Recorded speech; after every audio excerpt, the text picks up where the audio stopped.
और सबसे पहले हम बात करेंगे राज्यपाल बंडारू दत्तात्रेय की, क्योंकि राज्यपाल बंडारू दत्तात्रेय ने गुरुग्राम में मूक बधिर निशक्त जन कल्याण केंद्र में 2 परियोजनाओं का उद्घाटन किया और एक का शिलान्यास किया।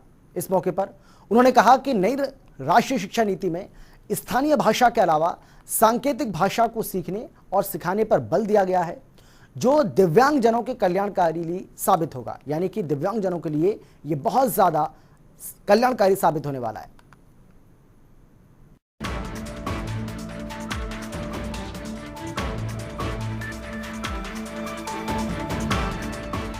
हरियाणा के राज्यपाल बंडारू दत्तात्रेय शुक्रवार को गुरुग्राम पहुंचे, जहां उन्होंने श्रवण एवं वाणी निशक्त जन कल्याण केंद्र का अवलोकन किया। वहीं इस दौरान उन्होंने केंद्र में 2 परियोजनाओं, बहुउद्देशीय हॉल और प्रथम तलीय स्कूल विंग का उद्घाटन किया। साथ ही नींव आधार भवन का शिलान्यास किया। बहुउद्देशीय हॉल का नाम केंद्र के संस्थापक डॉक्टर BN चक्रवर्ती के नाम पर रखा गया है। कल्याण केंद्र का अवलोकन करने के दौरान उन्होंने डिजिटल साइन लैंग्वेज लैब और अर्ली इंटरवेंशन सेंटर का भी निरीक्षण किया। हमारे यहाँ माननीय राज्यपाल हरियाणा महोदय आए थे, श्री बंडारू दत्तात्रेय जी, और आज उनकी बच्चों के साथ इंटरेक्शन थी। इसके साथ ही हमने यहाँ पे 3 शिलान्यास करवाए हैं, जिनमें से एक हमारा जो बहुत ही महत्वपूर्ण था, हमारे यहाँ एक अर्ली इंटरवेंशन प्रोजेक्ट चल रहा है 3 साल से, जिसमें बच्चों के सर्वांगीण विकास को ध्यान में रखते हुए उनकी एजुकेशन पे ध्यान दिया जाता है। तो उसका नींव आधार भवन का हमने उद्घाटन शिलान्यास करवाया है। इसके साथ ही जिस बिल्डिंग में आप खड़े हैं, ये सभागार है और इसका नामकरण जो है हमारे जो संस्थापक रहे हैं Shri BN Chakravarti ji, second governor of Haryana, उनके नाम पे किया गया है। इसके साथ ही हमने ऊपर एक स्कूल विंग बनाई है जो MCG के द्वारा बनाई गई है, और ये मल्टीपर्पज़ हॉल भी जिला प्रशासन और MCG ने बनाया है। तो ये उनका आभार आज व्यक्त हमने किया और इन दोनों ही चीज़ों का उद्घाटन भी हुआ है। इस दौरान राज्यपाल बंडारू दत्तात्रेय ने कहा कि नई राष्ट्रीय शिक्षा नीति में स्थानीय भाषा के अलावा सांकेतिक भाषा यानी कि साइन लैंग्वेज सिखाने और सीखने पर बल दिया गया है। ये सांकेतिक भाषा केवल बाधिरों की ही नहीं बल्कि सभी की भाषा बने। राज्यपाल ने कहा कि प्रधानमंत्री नरेंद्र मोदी ने मूक बधिर निशक्त जनों को नई उम्मीद जगाई है। उन्होंने ISL यानी कि इंडियन साइन लैंग्वेज को भाषा के रूप में मान्यता देकर बाधिर लोगों के कल्याण का मार्ग प्रशस्त किया है। सांकेतिक भाषा को सीखने सिखाने पर बल दिया गया।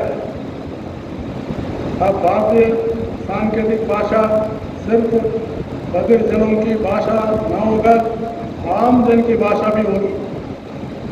इसलिए हम सभी को इस भाषा को सीखकर बधिर जनों से जुड़ना होगा, ताकि ये लोग भी संचार संबंधित सुविधाओं का लाभ ले सकें। मुझे पता चला गुरुग्राम की संस्था ने ऑनलाइन मोड में ISL क्लब के द्वारा इन निशक्त बच्चों को समाज की मुख्य धारा को भी सांकेतिक भाषा से जोड़ने की एक सराहनीय शुरुआत की है। मुझे यह बताते हुए खुशी हो रही है कि भारत के माननीय प्रधानमंत्री श्री नरेंद्र मोदी जी ने हाल ही में लाखों बधिर छात्रों के लिए नई उम्मीद जगाई।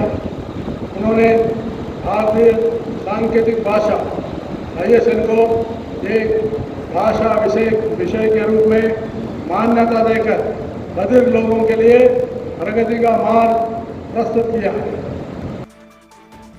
वहीं उन्होंने कहा कि केंद्र सरकार की ओर से दिव्यांगजनों के हितों का ध्यान रखते हुए कई कल्याणकारी योजनाएं शुरू की गई हैं, जिनके तहत उन्हें कौशल विकास में प्रशिक्षण देने के साथ साथ माइक्रो लोन स्कीम में लाभ दिलाया जा रहा है। इसके अलावा नौकरियों में दिव्यांगजनों को दिए जाने वाले आरक्षण को भी 3% से बढ़ाकर 4% किया गया। उन्हें पेंशन भी दी जा रही है। उन्होंने बताया कि ये पूरा महीना मूक बधिर समुदाय के कल्याण के लिए समर्पित है। एक अनुमान के मुताबिक भारत में 50 लाख मूक बधिर हैं। हरियाणा प्रदेश में इनकी संख्या लगभग 15,000 के करीब है। बधिरों को सुनने की समस्या का सामना करना पड़ता है। उनकी ये समस्या सरकार और हम सबके लिए चुनौती है। इस चुनौती का सामना करने के लिए हम सभी को सामूहिक प्रयास करने होंगे। जनता टीवी के लिए गुरुग्राम से नीरज वशिष्ठ की रिपोर्ट।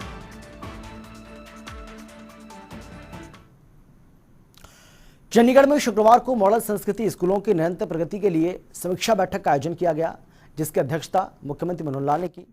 इस मौके पर मुख्यमंत्री ने वरिष्ठ अधिकारियों को फील्ड में जाकर स्कूलों का दौरा करने और हर महीने इन स्कूलों की समीक्षा करने के निर्देश भी जारी किए। उन्होंने कहा कि जिलों के वरिष्ठ अधिकारी जैसे एसडीएम, डीडीपीओ और तहसीलदार एक एक मॉडल संस्कृति स्कूल को गोद लें और इस दिशा में भी प्रयास किए जाएं। वहीं उन्होंने बताया कि सरकार ने पीपीपी के तहत सत्यापित अति गरीब परिवारों के बच्चों को मुफ्त शिक्षा देने का फैसला किया है। वहीं शिक्षा विभाग की ओर से मॉडल संस्कृति स्कूल स्थापित करने की दिशा में किए गए कामों पर मुख्यमंत्री ने संतोष भी व्यक्त किया। उन्होंने कहा कि इन स्कूलों की प्रगति को देखते हुए स्कूलों की संख्या बढ़ाने की मांग आने लगी है और इसीलिए स्कूलों की संख्या बढ़ाने की दिशा में भी काम किया जाए। सूबे के बिजली मंत्री रणजीत सिंह चौटाला ने कई अहम मसलों को लेकर अपनी बात रखी है। इस दौरान उन्होंने कहा कि पूर्व की सरकारों में हुए कादमा कांड और कंडेला कांड के दौरान लोग मारे गए, लेकिन मुख्यमंत्री मनोहर लाल ने हमेशा धैर्य रखा। इसके साथ ही उन्होंने पंजाब के सीएम के सवालों का जवाब भी दिया है।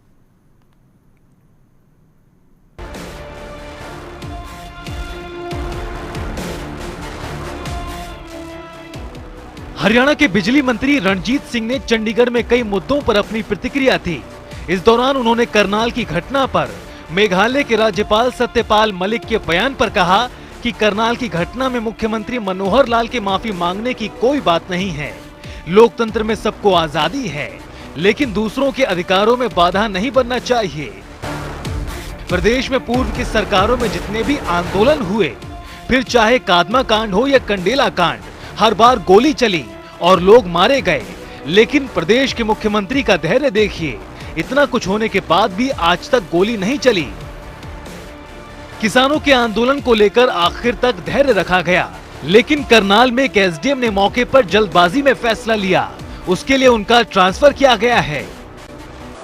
देखिए, राज्यपाल हैं, राज्यपाल को मेरे ख्याल में ज़्यादा पॉलिटिकली नहीं कहना चाहिए, उनका काम वहाँ तक है। पर क्योंकि एक कॉन्स्टिट्यूशनल पद है तो मैं उनके लिए कुछ भी नहीं कहना चाहूँगा। पर इसमें कोई माफ़ी मांगने की बात नहीं है। देखिए, एक घटना होगी, जब फंडामेंटल राइट पे जा रहे हैं तो हर आदमी को अपना अधिकार है चलने का, मूव करने का। उसमें अगर कोई बाधा डाले तो एक अल्टीमेटली लास्ट में एक्शन करना पड़ता है। कोई भी सरकार नहीं चाहती। देखिए, जितने आंदोलन हुए अब तक, आप उसका चर्चा करें तो मैं बता रहा हूँ, बाडड़ा कादमा कांड हुआ, गोली चली, आदमी मारे गए। कंडेला कांड हुआ, आग गोलियाँ चली, आदमी मारे गए, किसान मारे गए।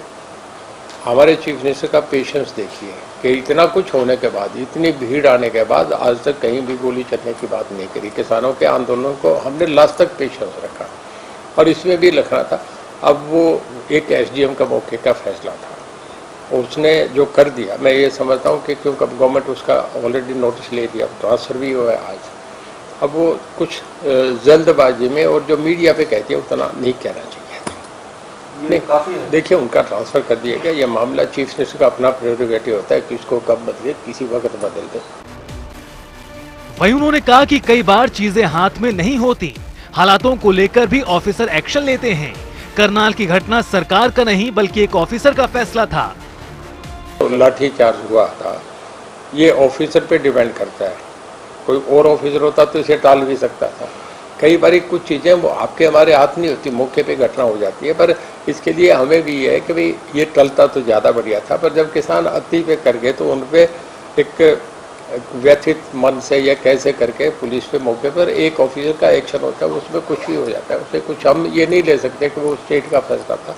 वो तो घटना के मौके पे टाइमली कोई एक्शन होता है, हो जाता है। नहीं, देखिए, ऑफिसर जो इंचार्ज होगा वो कभी भी कुछ भी फैसला कर सकता है। वो घटने के लिए वो ड्यूटी मजिस्ट्रेट होता है, वो फैसला उसी ने ले। जब कोई घटना हो जाए उसमें 20 सवाल बन जाते हैं। ड्यूटी मजिस्ट्रेट होता है, उसकी पावर्स देख लें, डिफाइन करी होती है कि वो उस वक्त के फैसले अपने आप ले सकता है। इसमें कोई सवाल रहता ही नहीं। इसके साथ ही बिजली मंत्री रणजीत सिंह ने पंजाब सीएम के सवालों पर जवाब देते हुए कहा कि हरियाणा पूरे देश में तेजी से विकसित होने वाला देश का दूसरा राज्य है। टोक्यो ओलंपिक की बात हो या पैरालंपिक की, हरियाणा के खिलाड़ियों ने बेहतर प्रदर्शन किया और हरियाणा हर क्षेत्र में पंजाब से बेहतर राज्य है। वहीं उन्होंने बताया कि गर्मी के सीजन के दौरान पंजाब में बिजली आपूर्ति को लेकर बुरा हाल था। पंजाब को उद्योगों को बंद करना पड़ा और पंजाब सिविल सचिवालय तक में लाइट नहीं थी। ऐसे में हरियाणा के बराबर पंजाब कहीं भी नहीं है। देखिए, वो भी पंजाब के ऑनरेबल चीफ मिनिस्टर हैं, मैं उनकी बात को चैलेंज नहीं करूंगा, पर एनडीसी तो पूरे भारत का है, नीति आयोग है, उसने कहा है पंजाब तो कहीं है ही नहीं। उन्होंने कहा है कि जो फास्ट डेवलपिंग स्टेट है उसमें हरियाणा 2 नंबर पे है, और पूरे देश में हरियाणा 2 नंबर पे आ रहे हैं। अभी ओलंपिक्स हुए, मेडल्स आए, हरियाणा अकेला 50% मेडल्स लेके गया है। जो इंडिविजुअल 6 थे उनमें 3 लेके गया है। अब ये जो टोक्यो में दोबारा ये क्या उसे प्राइमरी ओलंपिक क्या कहते हैं, जो पैरालंपिक, उसमें भी हमारे बच्चे सबसे ज़्यादा मेडल लेके आए हैं। देखिए, पावर के दिनों में पंजाब में तो बुरी हालत थी, पंजाब में तो पावर थी नहीं, सेक्रेटरीट में कट लग रहे थे, 8 घंटे बिजली दिया, ऑफिस बंद हो गए थे, 2-2 दिन इंडस्ट्री बंद कर दी थी। तो मैं ये समझता हूँ कि कोई ये कहते कि आसमान नहीं है, तो इस तरीके की बात है। मैं कैप्टन साहब के लिए कुछ उल्टा सीधा नहीं कहना चाहूँगा, हम एक चीफ मिनिस्टर हैं, इलेक्टेड चीफ मिनिस्टर, मैं नहीं कहना चाह रहा, पर वो एक गलत विवाद में फंस गए। हरियाणा के बराबर पंजाब कहीं भी नहीं है आज। वहीं रणजीत सिंह ने हरियाणा में बिजली की स्थिति को लेकर कहा कि प्रदेश में पावर सरप्लस में है। वहीं हरियाणा में गुरुग्राम और फरीदाबाद को फॉल्ट फ्री अगले महीने तक कर दिया जाएगा। इसके बाद चंडीगढ़ की तरह बिजली कट की कोई दिक्कत नहीं होगी। देखिए, हम पे पावर सरप्लस है, तब भी थी, आज भी थी। जब पीक सीजन था तब भी कहीं दिक्कत नहीं आई। और पंजाब में एक भी स्टेशन करके दिखाते, हम हमारे 2 स्टेशन गुड़गांव और पंचकुला दोनों हम करने जा रहे हैं। इसी महीने हम कर देंगे, जिसमें फॉल्ट फ्री कर देंगे। अभी मैं वो तो नहीं कह सकता इन्वर्टर फ्री, उसमें क्योंकि वो सब केवल ज़मीन में डलनी होती है, एक लंबा प्रोसेस है। और हमारे यहाँ लाइक वाइज चंडीगढ़ हमारी इस तरीके की स्थिति देखी कि कभी भी बिजली नहीं जाएगी। इसके साथ ही उन्होंने कहा कि पंजाब के मुकाबले हरियाणा सरकार किसानों को तकरीबन 8 से ज्यादा फसलों पर सब्सिडी दे रही है। पंजाब में कहीं किसानों को इतना नहीं दिया जा रहा। पर एकड़ यील्ड देखें तो ये रिकॉर्ड की बात है, हरियाणा की पर एकड़ यील्ड पंजाब से ज़्यादा है। और उसके बाद हम जो सब्सिडी दे रहे हैं ना जी, हम कितनी फसलों पे दे रहे हैं वो नहीं दे रहे हैं। हम मक्का पे दे रहे हैं, हम आपके गन्ने पे दे रहे हैं, हम ज्वार पे दे रहे हैं, हम चने पे दे रहे हैं। पंजाब में कहीं भी इतने में हमारे कहीं बराबर ही नहीं है। वहीं बिजली मंत्री रणजीत सिंह ने कहा कि पंजाब में अगले साल विधानसभा के चुनाव होने वाले हैं। ऐसे में जनता के वोट हासिल करने के लिए खिलौनाबाजी की जा रही है। पंजाब एक ऐसा राज्य है जिसके आर्थिक हालात खस्ता हैं और प्रदेश की आर्थिक स्थिति को तबाह कर कुछ नहीं बांटना चाहिए। देखिए, हम जो दे रहे हैं ना जी, वैसे पंजाब हरियाणा क्योंकि एक ही स्टेट आपस में बाइफरकेट 66 में हुई है, और उसके बाद पंजाब हरियाणा में बहुत ज़्यादा अंतर नहीं है। रेट्स जो है तकरीबन एक से चले रहे हैं, क्योंकि पेरेंटली पंजाबी स्टेट थी, उससे फिर हरियाणा बाइफरकेट अलग हो गया। ट्यूबवेल में मेरे ख्याल में एक सही रेट ज़्यादा नहीं, पर मैं इसमें ज़रा मुझे नहीं बताया उन्होंने। अब तो क्योंकि उनका इलेक्शन मैनिफेस्टो बन रहा है, अब तो चुनाव जीतने के लिए हर तरीके के चुनावी वो क्या कहते हैं, वो चंदा मामा दूर के पुए पकाए अंगूर के, अब तो वो खिलौनेबाजी हो रही है। तभी एक्चुअल में पंजाब की जो फाइनेंशियली इम्प्लीकेशन है, बहुत बुरी हालत है, ये आप भी जान रहे हैं, मैं भी जान रहा हूँ। वो जो कोई सब्सिडी देखिए, अगर आप लोगों को वो देश के जो आप देने की स्थिति में हो, अगर स्टेट को बिल्कुल तबाह करके, स्टेट की इकोनॉमी जीरो करके आप देंगे तो वो कोई देने की बात नहीं है, वो इलेक्शन के एक लुभावने नारे। इसके साथ ही बिजली मंत्री ने कहा कि सर्कल वाइज नए ट्यूबवेल कनेक्शन दिए जा रहे हैं, जो अगले 15 दिनों में ये प्रक्रिया पूरी हो जाएगी और इसके साथ ही अगले 8 से 10 महीनों में सभी ट्यूबवेल कनेक्शन लगा दिए जाएंगे। जनता टीवी के लिए चंडीगढ़ से पवन सिवर की रिपोर्ट। वहीं चंडीगढ़ में सूबे का गृह मंत्री अनिल विज ने कई मुद्दों को लेकर अपनी प्रतिक्रिया दी है। इस दौरान उन्होंने पंजाब सरकार समेत विपक्ष पर पलटवार किया।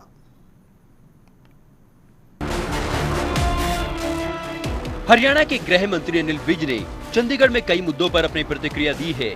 इस दौरान उन्होंने कांग्रेस पर पलटवार करते हुए कहा कि मोगा में जो किसानों पर लाठियां बरसाई गई, किसानों को पीटा गया, उसके लिए कांग्रेस जिम्मेदार है और ये सब करा धरा कांग्रेस का है।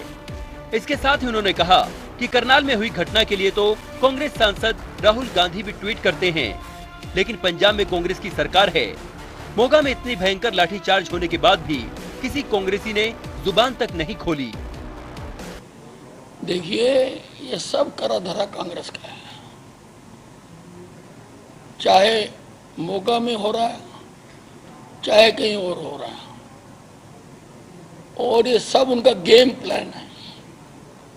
अपनी राजनीतिक महत्वाकांक्षा को पूर्ण करने के लिए सारा उन्होंने किया।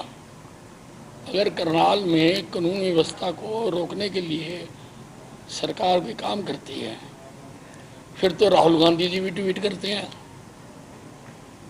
क्या मोगा उनके नक्शे में नहीं है? मोगा में इसलिए खामोश हैं क्योंकि कांग्रेस की सरकार है। मोगा में इतना भयंकर लाठीचार्ज हुआ और किसी का मुंह नहीं खुला, किसी की जुबान नहीं खुली, किसी ने कोई बात नहीं की। उन्होंने कहा कि ये सब पंजाब सरकार ही कर रही है। कांग्रेस की सरकार में लोगों को मारा गया और बुरी तरह से पीटा गया, इसलिए पहले कांग्रेसी खुद को ठीक करे, फिर दूसरे की बात करे। देखिए, कांग्रेस का ये बयान बिल्कुल बेमानी है। लाठियां चली हैं, लोगों को पीटा गया, मारा गया लोगों को। कांग्रेस कैसे पीछे हट सकती है? सिर्फ अपनी सरकार है इसलिए उनको बचाना चाहते हैं। खुद पे शासन फिर अनुशासन, पहले खुद करके दिखाएं। हमारे मुख्यमंत्री का त्यागपत्र मांग रहे थे, पहले खुद अमरिंदर सिंह त्यागपत्र दें। वहीं अनिल विज ने कहा कि भूमि अधिग्रहण को लेकर लाए गए बिल में संशोधन किया गया है और उसे वैधानिक बनाया गया है ताकि किसी को भी दिक्कत ना हो। उन्होंने कहा कि हम कांग्रेस शासन काल की तरह किसी के साथ धोखा नहीं होने देंगे, क्योंकि आज कांग्रेस पर कई केस चल रहे हैं, इसलिए कानून के तहत काम किया जाएगा। तो वैधानिक बनाया बिल सारा, कानून के मुताबिक कार्रवाई होगी। कोई कांग्रेस की तरह हमको धक्के से छीनेंगे जैसे कांग्रेस ने छीना, और कितने केस चल रहे हैं कांग्रेस के नेताओं के ऊपर, और किस प्रकार से प्रॉपर्टी डीलरों को दी इन्होंने, नाजायज तरीके पे दी। और वो सरकार तो CLU सरकार कहलाती थी। जिस प्रकार से उन्होंने CLU की दुकानें लगाई, बेची, हम वो तो नहीं कर रहे। हमने कानून बनाया, कानून के तहत करेंगे। वहीं अनिल विज ने कहा कि आम आदमी पार्टी का ये कहना है, उन्होंने रास्ता नहीं रोक रखा, इससे बड़ा झूठ और फरेब कुछ नहीं हो सकता। किसी के आने जाने का रास्ता नहीं रोका जा सकता। वहीं उन्होंने तंज कसते हुए कहा कि आम आदमी पार्टी तो गंगा गए तो गंगा दास और जमुना गए तो जमुना दास है। देखिए, ये कहना आम आदमी पार्टी का कि उन्होंने रास्ता नहीं रोक रखा, इससे बड़ा झूठ और इससे बड़ा फरेब नहीं हो सकता। आम आदमी के आने जाने के मार्ग को अवरुद्ध नहीं किया जा सकता। तो गंगा गए तो गंगा दास, जमुना गए तो जमुना दास। आम आदमी पार्टी का तो यही हाल है। इसके साथ ही राज्य में पुलिस स्थानांतरण के सवाल पर उन्होंने कहा कि गुरुग्राम और फरीदाबाद में पुलिस के 3 साल से ज्यादा समय से एक स्थान पर बैठे अधिकारियों को स्थानांतरित करने के लिए पत्र लिखा गया है। जनता टीवी के लिए चंडीगढ़ से पवन सिवर की रिपोर्ट।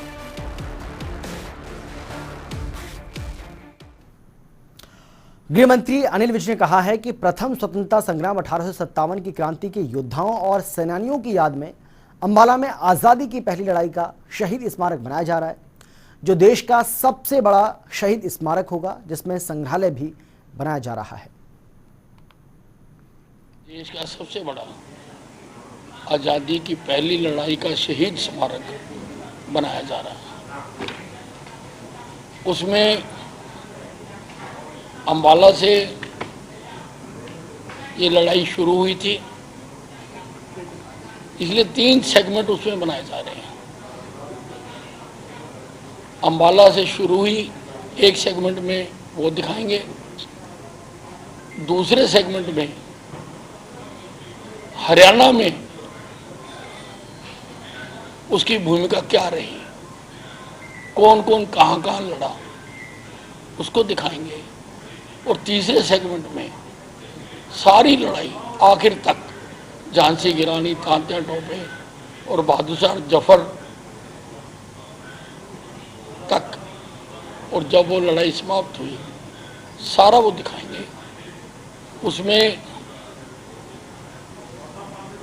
आर्ट गैलरीज बनाई जा रही हैं, ऑडियो वीडियो गैलरीज बनाई जा रही हैं, ओपन एयर थिएटर है जहां पर सारा आज़ादी की पहली लड़ाई का हमारा मकसद ये है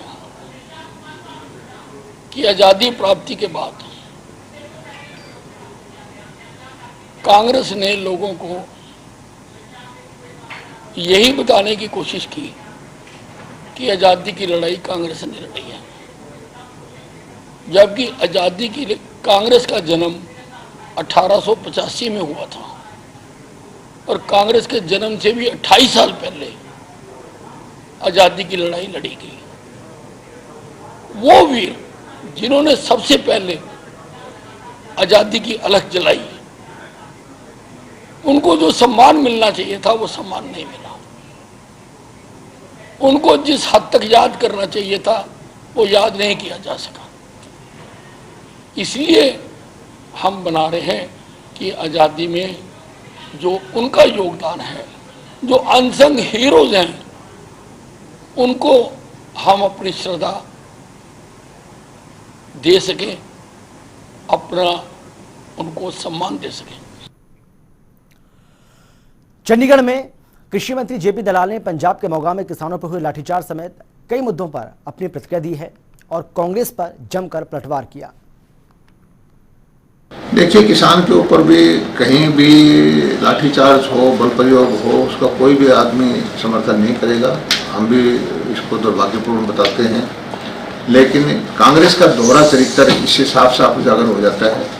हरियाणा के अंदर जब हम हमारे कोई सरकारी कार्यक्रम होता है, हमारे मंत्री, एमएलए, विधायक आते हैं तो उनके ऊपर उकसा करके ऐसे हालात पैदा करते हैं कि पुलिस को बल का प्रयोग करना पड़ जाए, और इसके अंदर ज़्यादातर कार्यकर्ता कांग्रेस के ही होते हैं। और हमारे यहाँ करनाल में हुआ, कांग्रेस को एकदम से पता नहीं कहाँ से किसान प्रेम जाग गया। सारे जिलों के अंदर वो मेमोरेंडम दे रहे हैं, प्रदर्शन दे रहे हैं और भीड़ इकट्ठी कर रहे हैं। लेकिन अब पंजाब कांग्रेस के सरकार जहाँ है, उन्होंने किसानों के ऊपर इतना भयंकर लाठीचार्ज किया, तो एकदम से किसी भी कांग्रेस के नेता की कहीं पर भी आप बताओ, उसमें हरियाणा कांग्रेस हो या पंजाब कांग्रेस हो या राहुल गांधी जी का बस्तारा पे ट्वीट आया था। अब राहुल गांधी जी भूल गए हैं, किसान प्रेम उनका खत्म हो गया है। पंजाब के किसानों पे लाठीचार्ज होता है तो राहुल गांधी जी को पता ही नहीं लगता। हरियाणा में जो कांग्रेस उकसा करके ऐसा माहौल पैदा करके कोई चीज़ करवाते हैं, फिर ट्वीट करते हैं, इसे स्पष्ट तौर पे हो गया है कांग्रेस जो है अव्यवस्था फैला करके किसानों के कंधे पर रखी बंदूक चलाना चाहती है। कांग्रेस किसी भी तरह से किसान हितैषी नहीं है। हमारे नेता के बारे में अच्छी भाषा का प्रयोग करना अच्छी बात नहीं होती। हमारे हरियाणा की जो नीतियाँ हैं किसान हित की हैं, सबसे ज़्यादा किसान हित के फैसले हम लेते हैं, सबसे ज़्यादा फसलों की खरीद हम करते हैं, सबसे ज़्यादा सीधा पैसा हम देते हैं, सबसे ज़्यादा माइक्रो इरिगेशन की सब्सिडी हमारे यहाँ है, ऑन अथॉरिटी हमने बना रखी है, और बागवानी की नीतियाँ, फसल भरपाई की नीतियाँ, माइक्रो इरिगेशन की नीतियाँ, और चाहे पशुपालन की हो, मछली पालन की हो, तरह तरह की स्कीम करके हम कोशिश कर रहे हैं कि किसान की आमदनी बढ़े। और हरियाणा पंजाब से सभी क्षेत्र में आगे है कि हरियाणा का किसान भी मांगता है, पंजाब का किसान भी मांगता है। हमारे यहाँ कमी है तो एक की है, पानी की। पंजाब अगर हमें एसवाइल का पानी दे दे तो हमारी जो प्रगति को 4 साल लग जाएंगे, किसान की समृद्धि दुगनी हो जाएगी। देखिए, जो हरियाणा में लगभग 1.5 लाख एकड़ खारे पानी की ज़मीन है और उसमें कोई खास आमदनी किसानों को नहीं होती, लेकिन पिछले साल में हमने कम से कम 400, 500, 2.5 एकड़ के फार्म बनवाए हैं और बड़े उत्साहवर्धक रिजल्ट उसके आए हैं। एक फार्म में 12-15 लाख की लागत के बाद 25 लाख का उत्पादन हुआ है। पहले 6 महीने में ही पूरी कैपिटल कॉस्ट निकाल के 2.5 एकड़ के अंदर 10 लाख रुपए का उत्पादन लाभ हो जाए 4 लाख रुपए प्रति एकड़ का मछली पालन से, झींगा पालन से लाभ हुआ है। तो इस तरह के काम करके, पशुपालन करके, पिगरी करके, मशरूम का उत्पादन करके, दूध का प्रोसेसिंग करके, अलाइड जो एक्टिविटीज़ हैं उससे किसानों की आमदनी बढ़ेगी और हरियाणा का किसान समृद्ध होगा। और इसी के साथ इस बुलेटिन में फिलहाल इतना ही। छोटे से ब्रेक के बाद फौरन लौट रहे हैं। आप देखते रहिए जनता टीवी।